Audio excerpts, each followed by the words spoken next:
नमस्कार, मेरा नाम सौरभ शुक्ला और आप देख रहे हैं न्यूज़ 18। अयोध्या का राम मंदिर करोड़ों श्रद्धालुओं की आस्था का सबसे बड़ा केंद्र, लेकिन इस वक्त मंदिर किसी धार्मिक आयोजन या उत्सव को लेकर नहीं, बल्कि चढ़ावे में कथित गड़बड़ी के आरोपों को लेकर सुर्खियों में है।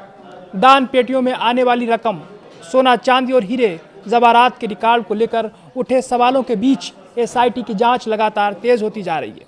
चौथे दिन की पूछताछ में कई बड़े नामों से सवाल जवाब किए गए हैं और जांच अब नए मोड़ पर पहुंचती दिखाई दे रही है।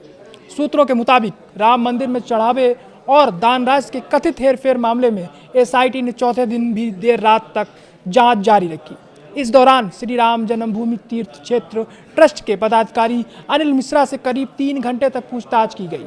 इसके अलावा ट्रस्ट के महासचिव चंपत राय, गोपाल राव और रामशंकर यादव उर्फ टिन्नू यादव से भी कई दौर के सवाल जवाब किए गए। जांच एजेंसियां ये पता लगाने की कोशिश कर रही हैं कि दान राशि की गिनती, रिकॉर्डिंग और उसके रखरखाव की प्रक्रिया में कहीं कोई गड़बड़ी तो नहीं हुई है। सबसे बड़ा सवाल यह है कि आखिर करोड़ों रुपए के चढ़ावे की निगरानी कैसे होती थी और क्या पूरी प्रक्रिया पारदर्शी थी। इसी सवाल का जवाब तलाशने के लिए जांच टीम अब केवल नकदी ही नहीं बल्कि श्रद्धालुओं द्वारा दान किए गए सोने, चांदी और हीरे के आभूषणों के रिकॉर्ड भी खंगाल रही है। सूत्रों का दावा है कि जांच के दौरान कई दस्तावेज और रिकॉर्ड एसआईटी के हाथ लगे हैं। इन्हीं रिकॉर्ड्स की जांच में नकदी के हिसाब किताब से जुड़ी कुछ खामियां सामने आने की बात भी आई है। वहीं चौथे दिन दोबारा हुई पूछताछ में रामशंकर यादव और टिन्नू यादव ने कथित तौर पर दान राशि की गिनती की प्रक्रिया को लेकर अनिल मिश्रा और गोपाल राव का नाम लिया है। इसके बाद जांच एजेंसियों ने दोनों की भूमिका की पड़ताल और तेज कर दी है। जांच के दौरान एक और नाम लगातार चर्चा में है और वो है गोपाल राव, क्योंकि सूत्रों का दावा है कि ट्रस्ट में किसी आधिकारिक पद पर नहीं होने के बावजूद गोपाल राव की भूमिका कई अहम मामलों में रही है। सूत्रों के अनुसार जांच में यह तथ्य सामने आया है कि गोपाल राव कथित रूप से वीवीआईपी दर्शन पास जारी करने की प्रक्रिया में भी सक्रिय थे। इतना ही नहीं, उनकी आईडी का इस्तेमाल कर एक रिश्तेदार द्वारा वीवीआईपी पास जारी किए जाने के आरोपों की भी जांच की जा रही है।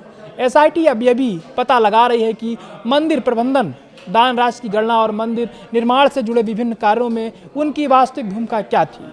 सूत्रों का यह भी कहना है कि मंदिर निर्माण के दौरान पत्थरों और अन्य निर्माण सामग्री की खरीद प्रक्रिया में भी गोपाल राव की महत्वपूर्ण भूमिका रही थी, जिसे अब जांच के दायरे में शामिल कर लिया गया है। हालांकि यहाँ ये बताना बेहद जरूरी है कि अब तक एसआईटी, जिला प्रशासन या किसी भी सरकारी एजेंसी की ओर से किसी प्रकार की गड़बड़ी की आधिकारिक पुष्टि नहीं की गई है। जांच अभी जारी है और अधिकारी लगातार यही कह रहे हैं कि सभी तथ्यों की गहन पड़ताल के बाद ही किसी निष्कर्ष तक पहुंचा जाएगा। लेकिन करोड़ों श्रद्धालुओं की आस्था से जुड़े इस मामले पर पूरे देश की नजरें टिकी हुई हैं। सवाल यह है कि क्या जांच में कोई बड़ा खुलासा होगा, क्या दान राशि और बहुमूल्य आभूषणों के रिकॉर्ड में गड़बड़ी साबित होगी या फिर सभी आरोप बेबुनियाद साबित होंगे। फिलहाल इन सवालों के जवाब एसआईटी की जाँच पूरी होने के बाद ही सामने आएंगे।